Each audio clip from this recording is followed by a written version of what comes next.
Project Notes. Project Achilles. Dr. Frixell, Chief Information Officer. Once again, my xenosociology minor has come in handy. I explained to Project Director Thalaxis the meaning of the human phrase Achilles' heel, and they immediately agreed that the term is appropriate.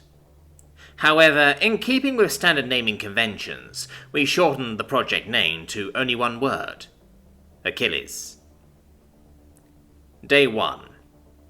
Subject 97561 was delivered to our facility. Details on the subject are as follows. Species: human. Gender: female. Age classification: mature. Social caste or classification: sociologist, human. Health status: due to the bungled extraction from the shuttle explosion, the subject has lost both lower limbs and has suffered serious injury to the thorax and cranium. Anatomical note: a cranium is an appendage to the top of the thorax, consisting of a thick layer of bone surrounding the brain. According to the medical drone, other than the physical trauma, the subject is in good health.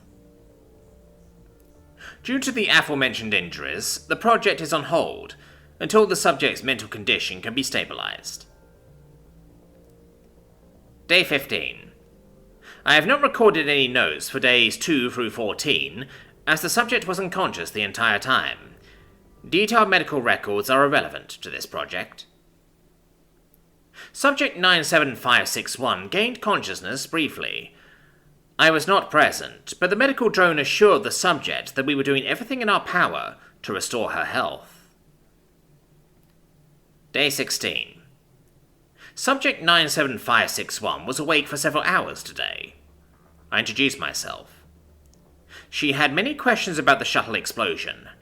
I told her that she was the only survivor of the explosion, and that the explosion was caused by a fuel leak. I assured her that we would send a message to her family, and that we have already tried contacting her government. Day 17. I informed Subject 97561 that we had not received any response from her family, nor from her government. This is, of course, standard procedure, in order to induce the feelings of abandonment and isolation that will be necessary in later stages of the project. Day 18. Subject 95761's health continues to improve. The amputations are healing nicely, and the surgery on her cranium to restore projection to her brain was successful. I am spending much time with her, gaining her confidence. I am grateful that the project budget foresaw the need for destroying clothing at the end of each session with the subject. Human stench is unbearable. Even after multiple showers and exoskeletal abrasions, I can still smell her. I have made an appointment with an olfactory medical drone to investigate ways to temporarily suppress my sense of smell. Day 24. The stress of dealing with the human smell got to be too much for me. As the subject is still not healthy enough to proceed, PD Thalaxis approved a brief leave for me to recover. The olfactologist determined that the lingering smell was an effect of our sensitive antennae. When we are overstimulated with a strong odor for prolonged periods, the olfactory neurons continue to fire even after the stimulus is removed. It prescribed an anesthetic cream that I can apply to the base of my antenna, which will block the nerve impulses. One unfortunate side effect is that it will be much more difficult for me to recognize others. It gave me a card that I can show to superiors, explaining my medical indisposition, in case I fail to make proper obeisance. Subject 97561 was not in a talkative mood today. She did, however, perk up when I mentioned her children. Biological side note, human females give birth to live larvae, which they call children. The larvae are typically raised to adulthood by the human female and her life partner. We have no information on what a life partner is, therefore further research in this area is required once subjugation is complete. I assured her that I have been sending the messages she records. For the record, as per protocol, I have not. Her messages are appended to these notes for further xenosociological study. The messages are sometimes quite nonsensical. Tell Janie to keep doing her homework, and don't let Frank con you into reading him bedtime stories for hours. Day 26. The medical drone certified that subject 97561 is ready to begin the interrogation protocol. We began with level 1, mild drugs to induce a willingness to talk. I began questioning her more directly about human sociological structure, focusing on its weaknesses. After several hours of interrogation, we learned nothing of value. Day 27. We continued with Level 1 with no significant progress. Level 2 protocol was begun.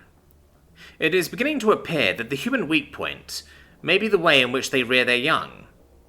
As noted previously, rather than a centralized nursery, tended by caregiving drones looking after thousands of larvae, humans raise their larvae in a grouping called a family. As such, strong emotional attachments to the larvae result. We may be able to exploit this weakness. Day 28. I must note for the record that subject 95761 appears to be remarkably intelligent. At first she protested, as most subjects do, that she had no military knowledge and there would be no benefit to questioning her. Today she correctly surmised that we are not after military information, but rather ways to win a psychological war. Note, the translation matrix may need adjusting, because it rendered her initial phrase as holy excrement. To my knowledge, humans do not revere excrement. We are getting no further results at level 2, and are proceeding to level 3. As per protocol, I am leaving her alone with the medical drone, for the initial stages of level 3. Day 29. The medical drone expressed concern that subject 95761's injuries may be too severe to continue much longer. I confronted subject 95761 with our hypothesis that children are their weakness, and how we could exploit that weakness in psychological warfare. She refused to talk. We are cautiously proceeding with the next phase of level 3. The medical drone has had all other duties assigned to other drones, in order to keep the subject medically stable. Day 30. Project Director Thelixis is under pressure from the Queen to get results. She ordered us to skip the remaining stages of level 3 and proceed directly to level 4. Neither Project Director Thaxelis nor I were familiar with the procedures used in level 4 and had to look them up.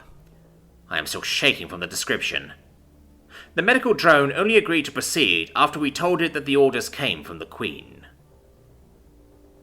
Subject 95761 started screaming as soon as the level 4 protocol began. She lost consciousness after less than a minute. The medical drone paused the protocol, then administered drugs to revive her. It was only after the 7th round that subject 95761 began, as the human phrase goes, to spill the beans. After she was finished, I instructed the drone to euthanize her. I am now ready to make my official report. I look forward to being able to smell again. General Chen finished reading the interrogator's notes. She looked up at Major D'Ambrosa. "This changes everything, you know," she said. Major D'Ambrosa leaned forward. "How so, General?" "We were pretty sure that the shuttle explosion was no accident, and that Dr. Paris was still alive. Too many things just didn't add up. Until now, we thought she was a traitor who worked with these bastards. These notes show that not only was she tortured, but she gave them disinformation." Major D'Ambrosa looked at her quizzically. "Take a look at the report that Clacker sent to the Queen." The General slid a tablet across to Major D'Ambrosa, who read silently for a moment. "Hang on, what?" Major D'Ambrosa exclaimed.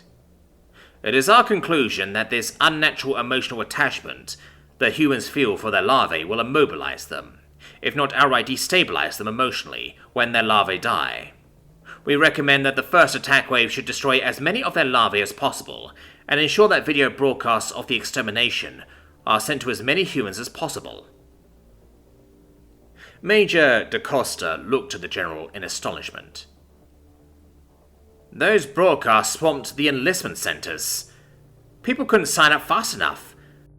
My cousin's a Corvette commander at New Texas, and she had to forcibly turn back rust buckets, jam-packed with folks armed only with their great-granddaddy's shotguns. Yup, that tactic backfired spectacularly, thanks to Dr. Paris. She told them that parents can be overcome with grief, but she conveniently didn't mention that's at an individual level.